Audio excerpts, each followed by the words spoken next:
Hello candidates, welcome to our channel. আশা করি সকলে ভালো আছো, সুস্থ আছো। তোমরা ইতিমধ্যেই ভিডিওটির টাইটেল এবং থাম্বনেল দেখে বুঝে নিয়েছো ভিডিওটিতে আমি কী নিয়ে আলোচনা করতে চলেছি। ভিডিওটি বেশি দীর্ঘায়িত করব না।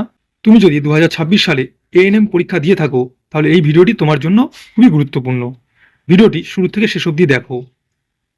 2025 সালে এএনএম এর সিট সংখ্যা ছিল 875টি। বর্তমানে 2026 সালে এই সিট সংখ্যা কি একই আছে নাকি পরিবর্তন হয়েছে? পরিবর্তন হলে কতটা পরিবর্তন হয়েছে? সিট সংখ্যা বাড়লো নাকি কমলো? এই সমস্ত প্রশ্নের উত্তর পেতে হলে তোমাকে ভিডিওটি শেষ পর্যন্ত দেখতে হবে। প্রথমে আসি north Bengal medical college and হসপিটালে। North Bengal medical college and হসপিটালে 2025 সালে এএনএম এর সিট সংখ্যা ছিল 30টি। এবছর সেখানে সিট সংখ্যা 20টি বৃদ্ধি পেয়েছে। এর ফলে বর্তমানে north Bengal medical college and হসপিটালে আজকের দিনে দাঁড়িয়ে এএনএম কোর্সের জন্য সিট সংখ্যা 50টি। একই রকমভাবে আইডি অ্যান্ড বিজি হসপিটাল এ 2025 সালে এএনএম এর জন্য সিট সংখ্যা ছিল 100টি। এবছর সেখানে সিট সংখ্যা 100টি বৃদ্ধি পেয়েছে।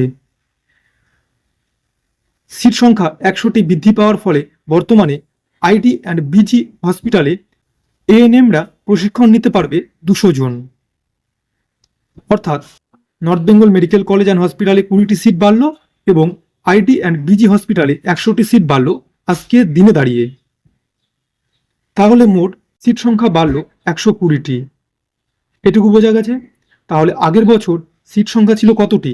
আগের বছর সিট সংখ্যা ছিল 875টি। এবছর সেখানে সিট সংখ্যা বাড়ল কয়টি? 120টি। তাহলে মোট সিট সংখ্যা কতগুলি বাড়লো? মোট সিট সংখ্যা বাড়ল 995টি। আশা করি এটুকু বুঝতে পেরেছো। এই ইনফরমেশনটাই তোমাদের আজকে দেওয়ার ছিল। দেখা হবে পরে কোনো একটি ইনফরমেটিভ ভিডিও নিয়ে। সকলে ভালো থেকো, সুস্থ থেকো। জয় হিন্দ, জয় ভারত।